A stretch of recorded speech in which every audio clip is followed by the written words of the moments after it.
잭팟이 터지는 투자입니다. 언제 해제가 될지 모르기 때문에 돈이 되지 않는 투자입니다. 거의 둘 중에 한 개죠. 그죠?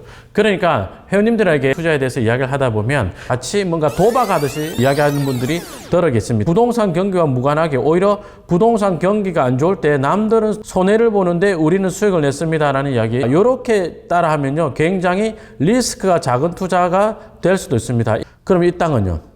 여기 요 밑에까지 신도시가 들어오면 얼마쯤 할까요? 한 400은 하지 않겠냐. 400만 원 정도 한다면 이 물건이 얼마짜리인가 따져볼까요?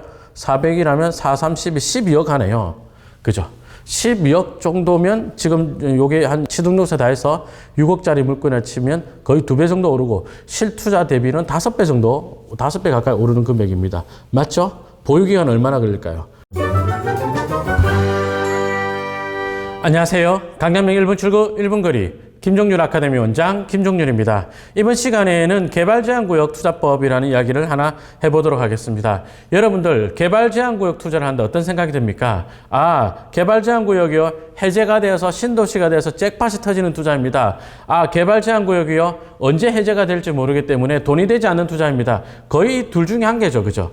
그러니까 회원님들에게 개발제한구역 투자에 대해서 이야기를 하다 보면 개발제한구역은 마치 뭔가 도박하듯이 이야기하는 분들이 덜어 계십니다. 부동산 강사님들 중에도 그런 분들이 덜어 계시죠. 그죠? 저 역시도 처음에 개발제한구역은 그런 건가 하는 생각을 한 적이 있었습니다. 자, 그러나 개발제한구역이요. 요렇게 따라하면요. 굉장히 리스크가 작은 투자가 될 수도 있습니다. 이 이야기를 제가 언제 한 적이 있었느냐. 제 영상에서는 어천역세권 개발 사업을 가지고 이야기한 적이 있었죠.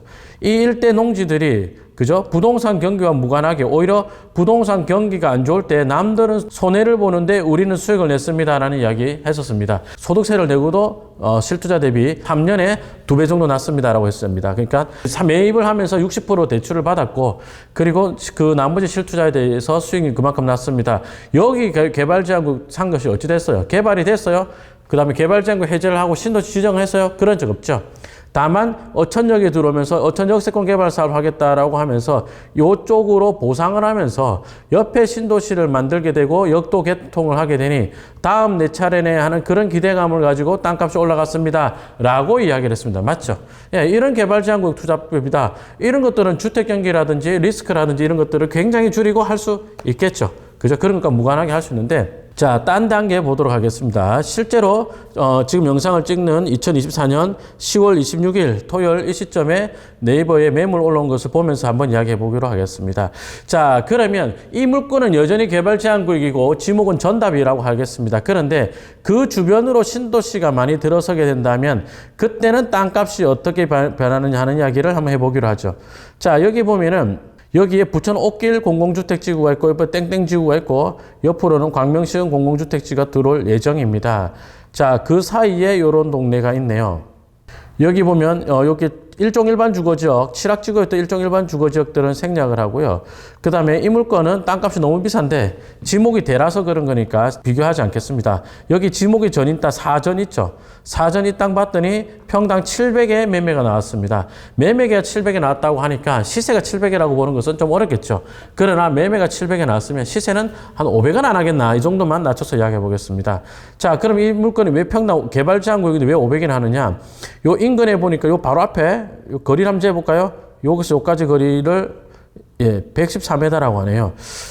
부동산 전문 용어로 114m 정도다. 이걸 뭐라고 하죠? 가깝다. 그죠? 죄송합니다. 예. 신도시에서 이렇게 가까이 있는 땅입니다. 신도시 예정지. 여기가 광명시흥 공공주택지구고 아래쪽에는 부천 옥길 들어왔습니다. 이러니까 땅이 평당 700만 원의 매매가 나왔습니다. 자, 그전에는 얼마였을까요? 이게 굉장히 쌌단 말이에요. 그전에 얼마였는지는 찾아보지 않겠습니다. 사이트 보면서 얼마였는지 따라 보시기 바라고요. 자, 그러면 경매물건 하나 보면서 이야기해 보기로 하겠습니다. 경기도 시흥시 목감동에 경매 나온 사례인데 6억 2,500에 감정한게 5억 7,100만 원에 낙찰되었네요. 일단 투자금 한번 살펴볼까요? 5억 7,100만 원에 낙찰받았다. 그럼 약 80% 정도 대출이 되겠죠. 그러면 4억 5,600만 원 정도 대출 나올 것 같으니까 한 1억 초반대면 투자할 수 있을 것 같고요. 물건은 자연녹지지역 개발제한구역입니다. 자, 그렇다면 이 물건은 장래 가치가 어떻게 될까요? 여기 보면은 이 물건 바로 위에까지가 학원 공공주택지구랑 그 광명시흥 테크노밸리 들어옵니다. 택지개발지구가 들어온다는 거죠. 그리고 나서 요 밑으로 도로 이렇게 오면은 도로변에 접한 땅입니다. 자, 그러면 검토해야 될 게 뭐냐? 이 도로가 건축법상의 도로가 되느냐를 따져봐야 되겠습니다. 그리고 만약에 이 도로가 건축법상의 도로가 된다면 그렇다면 여기에 개발제한구역의 지목이 좀 많네요. 전이지만 땅값을 얼마나 할까요? 는 얼마나 할까요? 자, 요거 보니까 아까 700에 나왔었잖아요. 그 700은 안 하고 500이라고 잡읍시다. 그럼 이 땅은요? 여긴 요 밑에까지 신도시가 들어오면 얼마쯤 할까요? 한 400은 하지 않겠냐. 400만 원 정도 한다면 이 물건이 얼마짜리인가 따져볼까요? 400이라면 4, 30이 12억 하네요. 그죠? 12억 정도면 지금 요게 한 취득세 다 해서 6억짜리 물건을 치면 거의 2배 정도 오르고 실투자 대비는 5배 정도, 5배 가까이 오르는 금액입니다. 맞죠? 보유기간 얼마나 걸릴까요? 보유기간은 학원 공공주택지구가 들어올 무렵쯤이면 되지 않을까라고 보고 있습니다. 자, 그러면 선생님, 신도시만 들어오면 그 주변에 도로가 좋은 건축법상의 도로를 접하고 있는 자연녹지지역 개발제한구역인 전답들이 가격이 많이 오릅니까?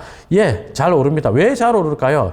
신도시를 개발을 하면요. 이런데 신도시에 그전에 수용 보상을 받은 분들이 이주권이 나오는 게 되게 많습니다. 네이버나 유튜브에서 이주권 검색해 보세요. 개발제한구역 내에 집을 지을 수 있는 권리인데 원래 개발제한구역에 주택을 갖고 있던 이런 분들이 보상을 받게 되면 이주권으로 받는 분들이 덜어 계십니다. 그런 사람들이 신도시가 들어오고 나면 이렇게 도로가 좋은 자연녹지지역 개발제한구역 땅을 사서 자기가 상가 건물을 지으려 하죠. 그러니까 이주권에 맞춰서 지으면 토지 면적이 100평, 330제곱미터가 나오고 건물은 이제 90평, 1층, 2층 합해서 그렇게 개발을 많이 합니다. 그러면 상업적 가치가 올라가서 땅값이 대단히 비싸게 되는 거죠. 이해되시나요? 자, 여러분들이 개발 제한구역이다 이러면 너무 막연하게 생각을 하면서 언젠가는 신도시가 되겠지, 잭팟이 터지겠지. 그러나 그 언제가로 될 수 있는 게 아니기 때문에 좀 도박에 가깝다. 이런 분석을 하시는데요. 절대 그렇지 않습니다. 개발 제한구역도 이렇게 계산에 딱딱딱 잡히는 땅들이 굉장히 많이 있습니다. 개발제한구역 투자법 여러 가지 중에서 한 가지 소개해 드렸습니다. 자, 도움 되셨길 바라고요. 다음 영상에서 뵙겠습니다. 여러분 고맙습니다.